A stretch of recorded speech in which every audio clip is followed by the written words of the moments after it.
9000 personnes âgées décèdent chaque année suite à une chute. Comment les prévenir? Une chute chez une personne âgée peut avoir de réelles conséquences sur le mode de vie et faire redouter le moindre déplacement. C'est pourquoi le nouveau dispositif déployé par l'Agence Santé Publique France indique comment la prévenir et, si elle survient, comment en analyser les raisons et retrouver au plus vite ses activités habituelles. Les risques de chute augmentent avec l'âge pour des raisons multiples, état de santé, attitude ou habitude de vie particulières. Environnement intérieur inadapté, facteur de risque à l'extérieur, mais il est possible de les limiter en prenant quelques précautions. C'est le message que souhaite faire passer l'Agence sanitaire Santé Publique France, qui lance un nouveau dispositif d'information pour prévenir les chutes des personnes âgées. En effet, tandis que les chutes peuvent être sans réelle gravité chez une personne en bonne santé, elles peuvent se révéler graves et handicapantes pour les seniors. 9000 personnes âgées décèdent en moyenne chaque année suite à une chute selon les chiffres de l'agence. D'autant que les blessures que les chutes entraînent représentent une cause majeure de douleur à long terme et une diminution de certaines capacités fonctionnelles.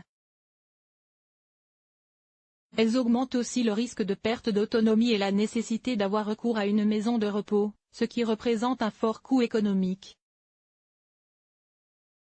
Par ailleurs, il s'agit d'un événement fréquent puisqu'environ une personne sur 3 de plus de 65 ans tombe au moins une fois par an.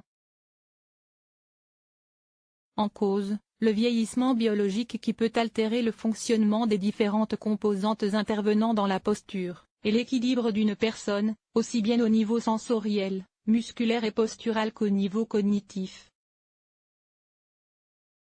Faire de l'exercice pour prévenir les conséquences des chutes chez les personnes âgées. La bonne nouvelle, c'est qu'un travail sur l'équilibre physique et psychique de la personne, associé à l'aménagement du logement, peut réduire le nombre de chutes et leur impact sur la santé, précise l'agence. La chute étant multifactorielle, sa prévention doit l'être tout autant: activité physique, alimentation, fonction cognitive, lien social et médicaments. Cette prévention doit s'adresser aux jeunes seniors, dès 55 ans pour garder l'équilibre le plus longtemps possible, aux personnes plus âgées pour éviter une certaine fragilité, aux aidants pour savoir comment aider les aînés et aux professionnels en contact avec les personnes âgées, ajoute Santé Publique France. Site internet, vidéos et brochures constituent le cœur de ce nouveau dispositif. Notamment, la rubrique Bien avec mon équilibre propose aux jeunes seniors, personnes âgées et aidants de nombreuses pages pour tout savoir sur la prévention des chutes. Elle renseigne sur comment bouger plus, agir pour sa santé, être bien dans sa tête, soutenir les aînés en tant qu'aidants. À travers des témoignages, des mots d'experts, des chiffres clés. Il y est par exemple indiqué qu'il n'y a rien de tel que d'avoir une activité physique quotidienne pour conserver un corps et un esprit toniques. Le bricolage ou le jardinage, par exemple, permettent de rester endurant et souple, tout en renforçant ses muscles.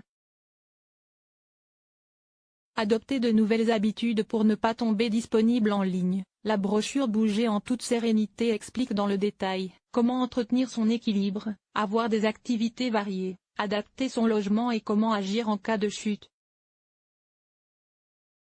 Outre des conseils pour garder souplesse et équilibre au quotidien en faisant de l'activité physique adaptée, les experts apportent aussi des consignes pour adopter de bonnes habitudes et créer un environnement sûr, comme sécuriser la salle de bain et les toilettes. Car avec l'avancée en âge, il est également conseillé de réfléchir à des aménagements pour rendre le logement plus confortable et mieux adapté aux besoins qui évoluent, ôter les objets ou meubles gênants, multiplier les lampes. Plus on arrive à se relever d'une chute, moins ses conséquences seront importantes. C'est pourquoi il est recommandé de savoir faire face à l'éventualité d'une chute en apprenant à se relever. Par exemple, à l'aide d'une chaise, vous pouvez vous agenouiller au sol, puis vous remettre debout. Ce geste vous permet d'acquérir une souplesse qui, le moment venu, vous sera bien utile pour vous relever sans difficulté, souligne Santé publique France. Enfin, cette dernière recommande de consulter son médecin même si la chute n'a pas provoqué de blessure pour en identifier les causes, comme d'éventuelles incompatibilités médicamenteuses, et prescrire si nécessaire des séances de kinésithérapie.